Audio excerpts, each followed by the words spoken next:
listening to theoutdoorstation.co.uk.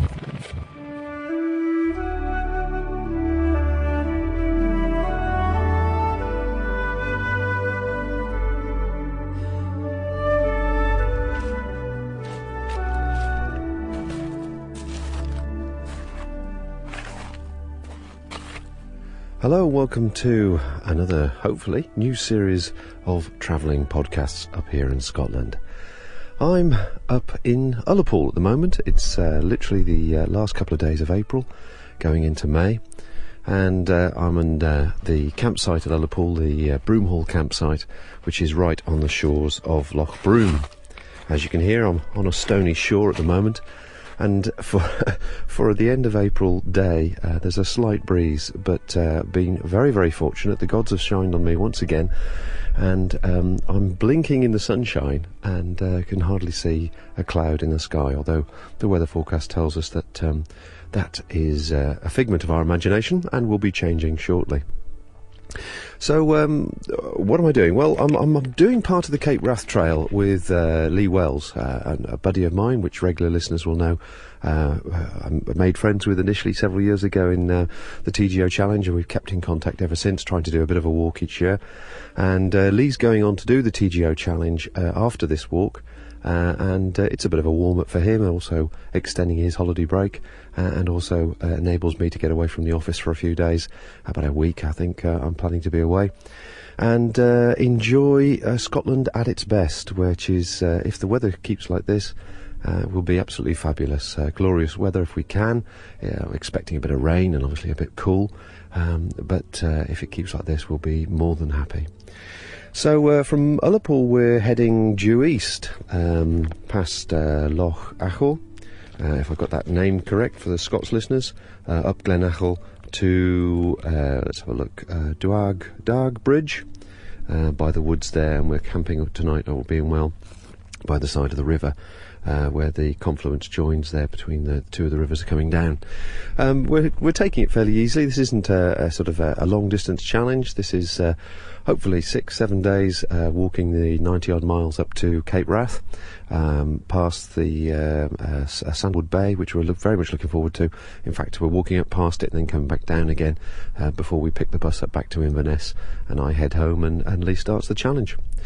So hopefully once again this will lead to a range of conversations and chats with various people we meet en route. Obviously if there are various holiday makers here, I mean the campsite has probably got a good couple of dozen camper vans and caravans on there, of mainly of Dutch descent by the looks of the number plates. And what a fine spot it is today. The water is literally a mill pond. It's one of those days where I wish I had a kayak, a Canadian canoe or a sea kayak, and I could just potter out and go and do a bit of fishing. But we hope to do a bit of that as we go along.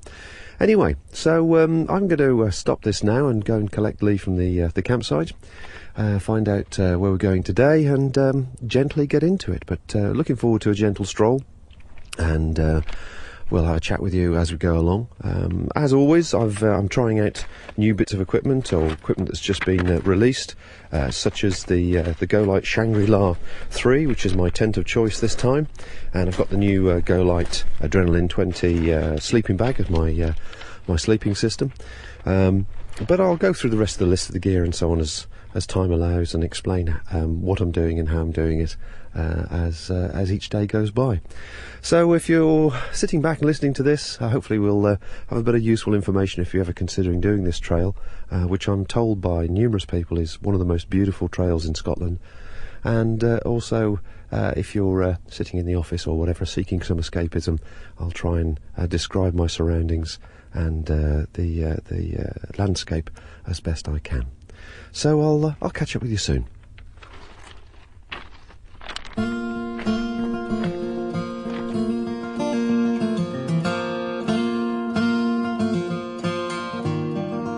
On the 13th of June 1788, the good ship Gilmorton sailed into Loch Broom with 55 passengers, 1 blacksmith, 1 cooper, 1 fish curer, 1 heckler, 2 joiners, 7 masons, 1 net maker, 1 slater, and their families. These artisans were to build streets, houses and shops, the nucleus of a new village. problems developed with the foundations of the pier in 1790, but rescue was at hand. Engineer Thomas Telford, no less, was appointed surveyor of buildings and became responsible for much of Ullapool's grid layout and architecture. In 1880, Ullapool fell on evil times with a rapid decline in the herring industry. The local economy faced virtual collapse. Only the budding tourist industry, with visitors travelling by coach from Strathpeffer on the east coast and by steamer from Glasgow, provided the village with hope for the future. Nowadays, Ullapool thrives on a combination of fishing, lobsters and prawns, servicing the ferry to Stornoway on the Outer Hebrides, and tourism. It has boat cruises, a pipe band, a leisure centre, a swimming pool, a wildlife hospital, an angling club, sites of archaeological interest, including a prehistoric settlement, a museum with visitor centre, and tourist information centre. It also has a clock, some Klondikers, and a community radio station. Fishing has played an important role in the economy of the village for 200 years, but with alternating periods of glut and dearth. When herring was plentiful, the industry prospered. When herring failed, the industry fell into decline, and the villagers had to look elsewhere for an income. After World War II, fishing techniques improved through technological change and the increased size of boats. But again, the boom did not last. In the late 60s, the low-draft Scandinavian Klondikers appeared in Loch Broom, so called after the enormous influx of treasure hunters to the Klondike in 1896. The treasure this time was herring. They employed local men to freeze the fish caught by East Coast boats. The fish was then taken to ports around the world.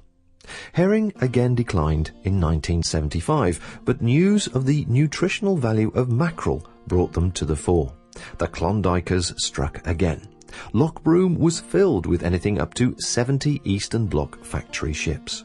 Sometimes Nigerian, Irish, French and even Japanese Klondikers also swelled the numbers of ships at anchor. Ullapool prospered again, busy by day and magical at night, with the dipping, bobbing masthead and working lights and their shimmering reflections. Today, the appearance of the floating factories is sporadic, and Ullapool's fishing fleet now numbers only about a dozen boats. If you visit Ullapool, we are sure that you will enjoy the experience. But all good things must come to an end. It is now time to depart, so pack your rucksack and stride out ever northwards. The Cape beckons you.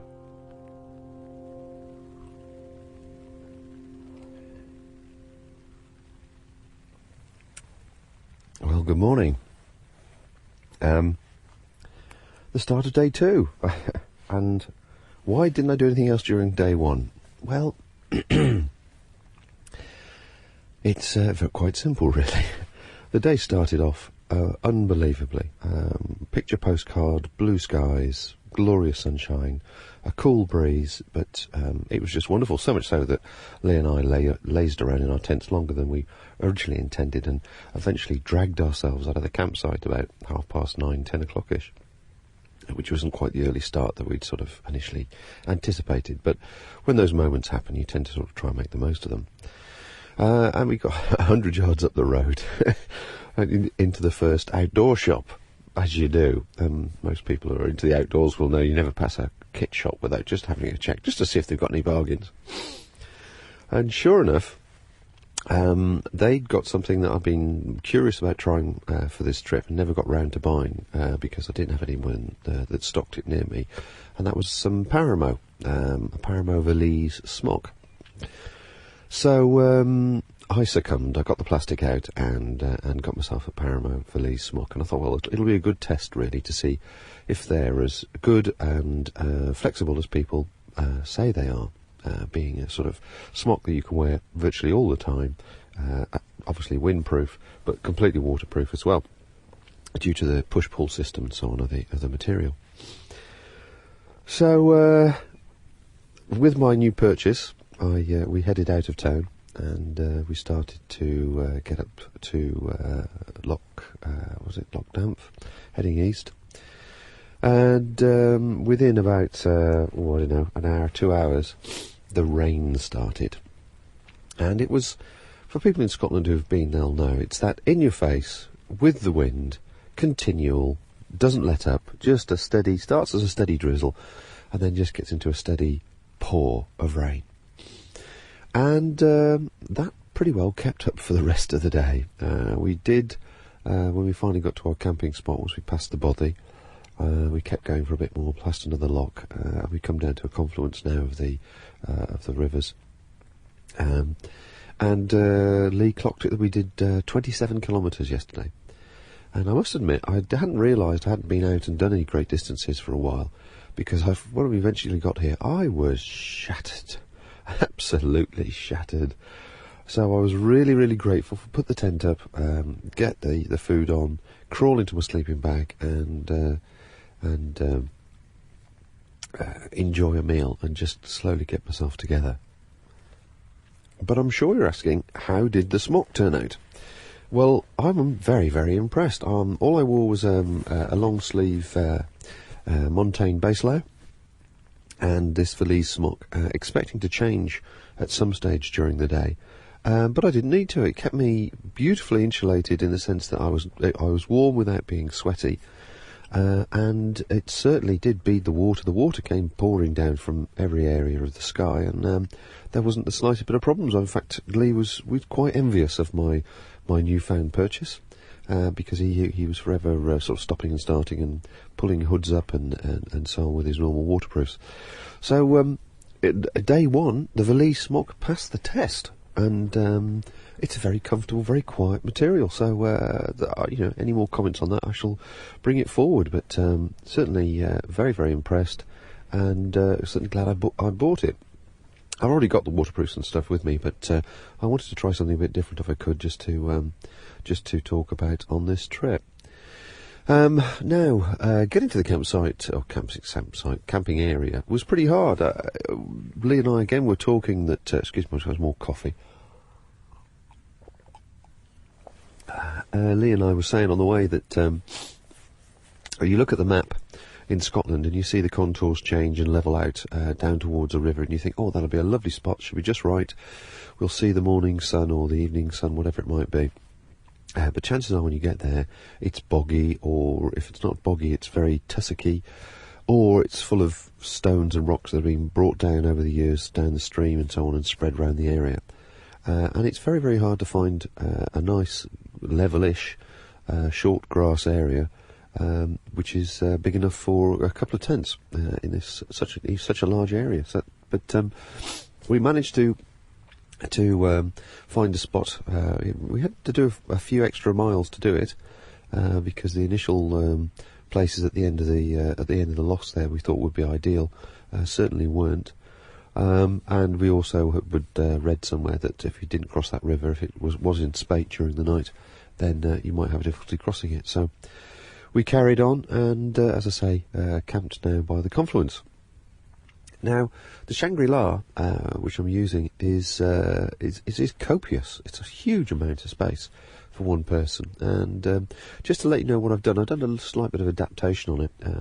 It comes with the standard 6 pegs. Well, I've got rid of those and changed them for titanium pegs, which are much easier on the hands to put in and also grip better. And that's one thing. Then there are 6 other little loops around the panels, which are there for adaptation, I guess. So I've put a short piece of shock cord through each one, and I've added another 6 of the titanium thin pegs, the main ones being the titanium V pegs I exchanged.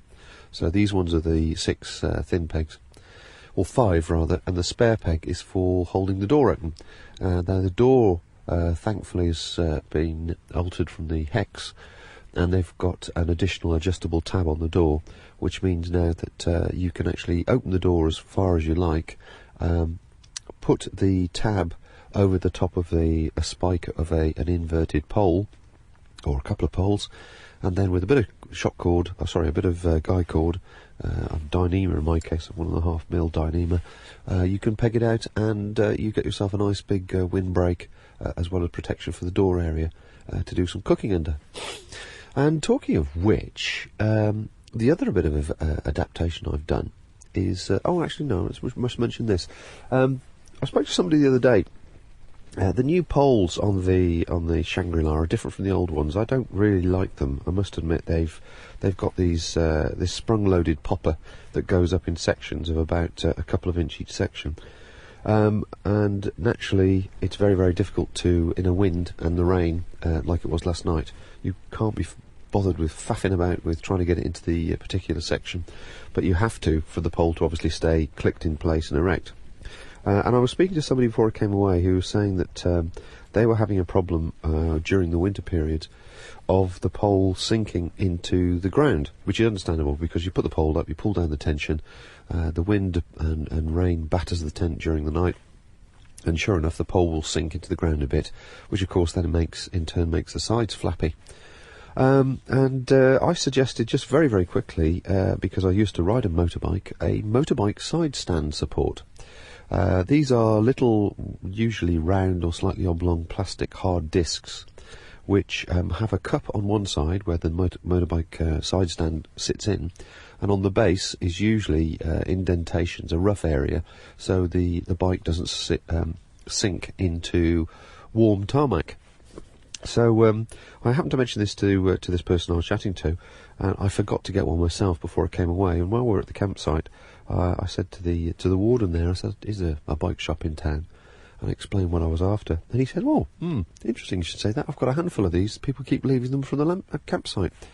So lo and behold, I got myself a side stand protector, or whatever you want to call it, plate I think they're called, and put it underneath the pole. Fantastic. The pole hasn't sunk last night at all. It did the previous night, but this night's fantastic. So that's a good bit of advice for people. Only a couple of quid, I think, from a motorbike shop. The other bit of adaptation I've done, the night before I came away, I took my scissors and sewing machine to the ground sheet. I've got a full-sized ground sheet in here, the proper one that goes with the Shangri-La. And if you like, I cut a line from where the door zip goes down to about a foot away from the centre pole. I'm looking at it at the moment, trying to find the words to describe it. Down to the centre pole, and I've bound it. That's put a little binding around the edge of the cut to make sure it doesn't fray and fall apart and so on. And what this means is the ground sheet can be a full ground sheet. In other words, the cut edge can go up to the corner. I put a tab on it as well so it all ties together. But when you want to do some cooking, or when you want to come in and out of the tent in conditions like you can hear now, rain, you can actually pull this little wedge of cheese, if you like, shape away from the doorway, and you've got the grass area that you can cook on and obviously put your burner on and so on, as well as get in and out of the tent without bringing mud into the ground sheet, which is one of the biggest complaints about any sort of pyramid tent, really. If the ground sheet is complete and goes right to the doorway, every time you come in and go out, you're forever bringing in mud. So I've done that, and it's proved to be a fantastic success. It's just great. You just the other night, not last night, but the night before, when I first met up with Lee, we were both sitting in the tent doorway, as it were, pulled back the floor, cooked on the floor a bit, and did a brew while we were chatting, staring out at the sunshine. It was wonderful. And then pushed it back when I went to sleep. And the same last night as well. I just couldn't be bothered moving. I didn't have the energy, so I just managed to roll over, do what I had to do, and then push the ground sheet back. So if anyone is any good with a sewing machine and has confidence to cut up a Shangri-La ground sheet, then I would thoroughly recommend that as a nice little addition to the normal working system. So that's my little bit of advantage. I'll talk about some other bits and bobs of kit in a while, but I think I've probably done enough at the moment. So as you can hear, the wind's picking up again. A bit more of the Scottish mist is hitting the outside of the tent. I understand from Lee we're going past a hotel, or possibly a little village this morning. So we might stop for a brew or a cup of coffee or a beer or whatever, depending what time we go past there. And once we get settled up and packed up, I'm going to ask Lee exactly where we're going today. And that pretty well wrapped up yesterday, and we're now looking forward to starting the day today. And it's 8:30, so we're both slowly coming to and enjoying our coffee. So I'll speak to you later.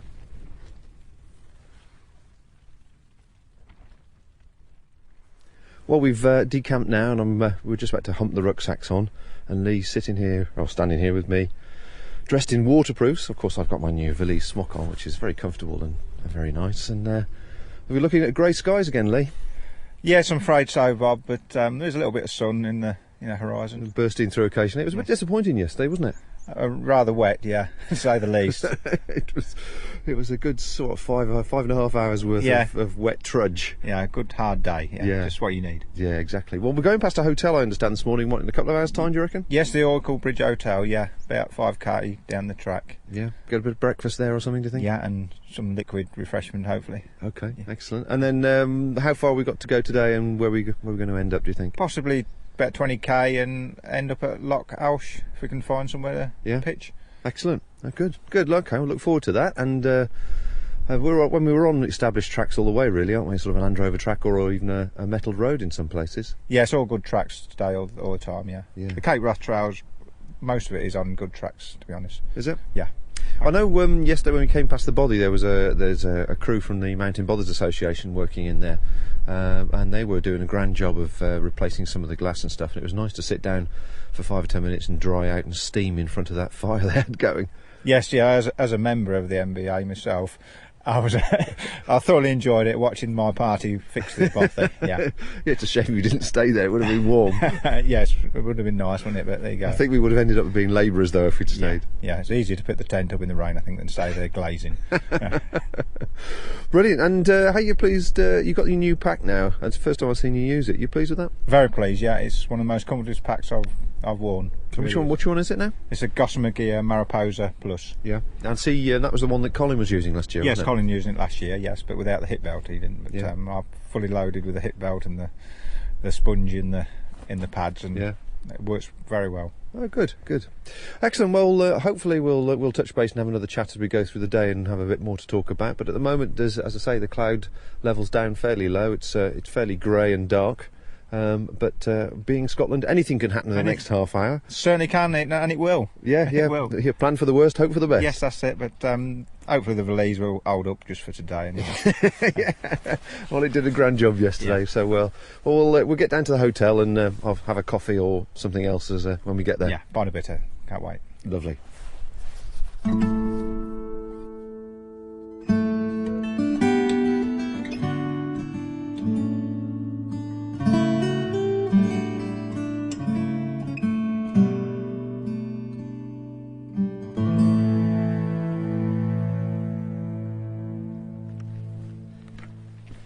Well, after a couple of hours we made it down to the Ullapool Bridge Hotel, which was, very nice but very quiet. There's only us there, but we had a swift half and a couple of bacon sandwiches to fortify us for the day, and we've met another couple of walkers that were starting the Cape Wrath as it happens from the hotel, so they'll be following in our footsteps tomorrow. One thing I did want to ask Lee about as we wander down this path while it isn't raining is how he came by the actual route that we're actually taking today. I came across a book called the Cape Wrath Trail, Cicerone Press. Cicerone Press, is it? Cicerone Press, yeah. I think found it in a bookshelf, and it just really appealed to me. Because I'm entirely in your hands on this trail, where we're starting and stopping and the route we're taking. So how would you describe it? How does it come across? Is it a fairly remote trail or is it fairly sociable? Fairly remote, I think. I don't think we'll be coming across too many walkers, but I think there's, as the landlady of the hotel said, she gets 1 or 2 walkers in every week doing the trail. So it's not a West Island way, but not quite so sociable as that. But there is people doing it out there, yes. So it sounds like the green pound is made its way to this part of the world, the same as everywhere else. It was also quite interesting with the current topic at the moment of the fuel or potential fuel crisis, certainly fuel increases, just how much impact it makes into rural communities this far away from the mainland fuel supplies. Oh, that's right. And as the landlady said, she's probably a little bit worried about it. Yeah. She was certainly implying that the fishermen would. I think they've got a coach load or a batch of fishermen at the moment, she was saying, but they were certainly quite concerned that there's been a slow start this season. Yes, that's right. Because people rely heavily on obviously the cars to reach one point to the next. So much distance in between. Yeah, well, the coaches and so on. So, Lee, you've really done quite a few of the glens and the walks in Scotland, and you sort of only really taken to it over the last last 5-10 years? Yes, but probably about 11, 12 years, yeah. And so what did you first do? How did you first get into it? I think my first taste of Scotland was a family holiday when I walked up Ben Nevis on the last day when the cloud lifted and met two chaps that had walked the West Island Way, and chatting to them about it, and it sort of conjured up all things in my imagination. And the following year I did the West Island Way. And you did that on your own? Did that on my own, yes. Yeah. And so what sort of gear, what sort of things were you using first time you did that? How many years ago now? 11 years ago. 11 years, yeah. Heavy, I suppose, is the answer. Carrymore rucksack, a synthetic sleeping bag, and heavy waterproofs. But they got me through. Yeah. Yeah. Was it tough going? Do you look back at it and think it was actually much harder going than you expected? It was actually. It was harder than I expected it would be. Yes, it was. But I did actually pull a muscle in my leg on the last 10 miles, but I hobbled in. Excellent. I mean, over the last few years, you sort of, obviously, as the lightweight ethos has been upon us and being promoted, you've taken that on board, but you've slowly worked through a whole range of equipment to the gear that you're currently carrying now before you actually take the same equipment on the TGO Challenge. And have you found it a natural progression and fairly easy? Has it been a sort of a change of mindset more than actually spending lots of money? Yeah, I think both are equal, really, spending money and the mindset. I suppose it's my hobby as well. You know, I love gear. It's part of my hobby, and I don't mind spending a bit of cash there, but I enjoy looking at new stuff and taking on board this lightweight philosophy. Yeah. What's been your biggest jump, do you think? It's got to be this Gossamer Gear rucksack that I'm carrying now. It's 2 kilos probably lighter than my Jaguar. You did 10 to 11 years ago? Yes, I did 11. Yeah, in between I had the Osprey Ether that I stripped down to 1.8, which was lovely, comfortable, roomy sack. But so is this though. So I've saved a kilo there with no loss of comfort. I mean, and I've been walking with you now for 4 years or so, and I think when I first met you, you had quite a thick winter sleeping bag, which has obviously kept you warm because I know you're a cold sleeper. But you've changed that quite now, haven't you? Yes, I used to bring the Mount Equipment Snowline, which was it was about 1.5 or something like that, which was really comfortable, but obviously took a lot of room in a rucksack. So this year I've gone for a Marmot Helium, which is only 800, and equipped with my Cocoon insulated trousers and my down jacket. I think we'll cope with any cold weather that Scotland's going to chuck at me this month. So you've obviously got 2 uses out of the gear now. You've actually down-rated the sleeping bag, but your sort of tent gear has been a lot more comfortable and more insulated, and you just stay wearing the same clothes as you get into the sleeping bag. That's right, yeah, and I think that's the lightweight philosophy, is trying to do we use for as much equipment as possible. I see we're coming to a herd of Highland coos right in front of us, so we'll have to wander through those. The other thing I wanted to talk to you about was food, because everybody has a different approach to food. There are people that prefer to spend their money, have a green pound as it were, and spend locally, which is to be respected and obviously keeps the communities going. And then there are people like myself who hang on a second, I've got to get through this area where the cows have been, full of cow stuff. Oh, lovely. Lots and lots of mud. I think we need to go around there, don't we? Alright, I'm going to pause this for a second. So we've just come out of the farmyard there, or at least where the cows were gathered to be fed, and sadly had to wade through a certain amount of cow doo and assorted mud. and my Rocklights 315s have coped admirably well, but I've just stood in a stream to clean them off and obviously reduce the smell factor tonight, which would probably emanate from them in the tent.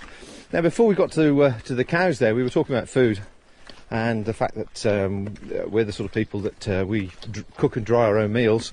But you use a particular brand that you've used for the last few years, and I see you're still happy with it. Yes, I use Be Well products. Go on Pack and Go, it's called, and you get a breakfast, a cereal bar for lunchtime, and a sports drink, Bee Fuel, and then your main meal, which is there's 7 varieties, and a dessert, and that sort of lasts you all day with a few added things like soup. I add soup, and we also get a hot chocolate drink with it as well.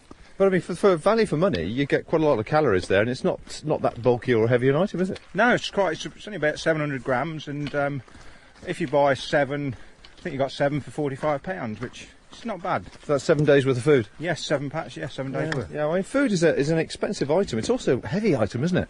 It is, yeah, it can soon add up, a few days, yeah, soon add up. I mean, I've come on this trip now, and I think I've got below 10k as my base weight, but as soon as I put the 2k of food in for the next couple of days, or a bit longer than that perhaps, it's the things like the chocolate bars and all the sweets and the treats that seem to pile on the weight.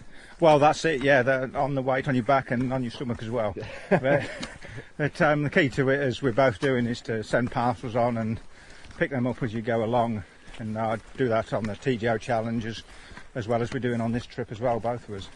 Have you ever come across anybody that's sort of tried more of a bushcraft approach and actually living off the land as such?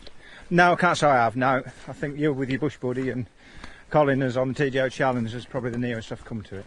Yeah, I mean, I've been looking for things to eat that, in my limited knowledge, that I picked up from Nomad Bushcraft, that course I went on a few weeks ago.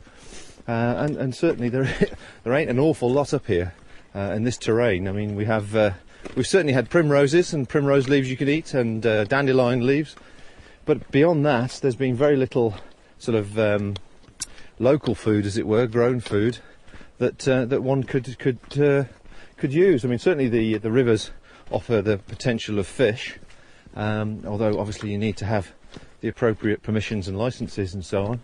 And then the other side of it is rabbits, but I've actually not seen any sign of rabbits. No, I've seen very little wildlife, to be honest, of any variety. Only obviously deer, a few little birds tweeting here and there, but yeah.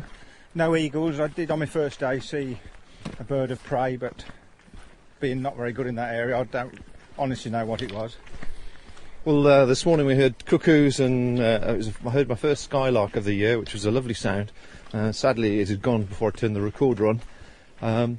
But beyond that, it's not the sort of place you could actually, I think, live off the land. And it does make you wonder about some of these people that used to live up here years ago. I gather in one of your previous walks you came across somebody that said that they'd lived in a bother you'd passed. Yes, I was walking near Carraw Station, and I met an elderly chap walking towards me and stopped and asked where I'd been, and I said I'd just camped in the glen, and said not in the bothy, and I said no, not in the bothy. He said because I used to live in that bothy 25 years ago when I was a shepherd and gamekeeper for the estate, and I thought it was quite fascinating. It must have been a tough lifestyle, I don't think. It would be where he was, and because he did say that some occasions he was snowed in for at least a week at a time. Remarkable, remarkable. What as you can hear, we're crossing over a stream. The route that we're walking on is, well, would appear to be pretty well so far, sort of Land Rover tracks of different varieties of quality, so you can certainly get a good pace on. This is quite a well covered track. Weather once again is changeable. We've got black clouds behind us and sort of blue sky, a little bit of blue sky ahead of us, so we're hoping that the weather will hold tonight before we find our camping spot. We have been told by numerous people, in fact a couple of people we met in the hotel there were doing the trail, they were Scots folk, and they were sort of telling us a bit more about what to expect in the area, and it sounds like it's going to be a fairly unique landscape that we're going to be going through. Yes, definitely. Yeah, I think it's a very, very changeable landscape, and I've not been this far north myself, and sort of really looking forward to the change, the changeable mountains and all the scenery it has to offer. Excellent. Well, let's keep our fingers crossed the weather holds. Anyway, we'll draw a line under it now, and we'll come back and have a bit more of a chat later on.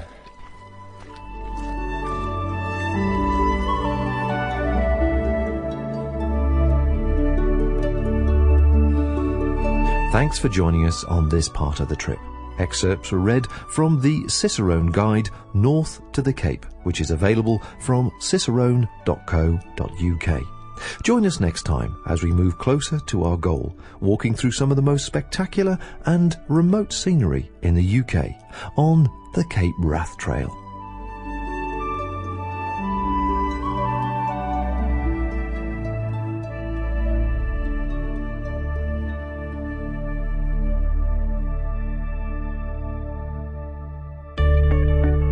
This independent programme has been brought to you by theoutdoorstation.co.uk.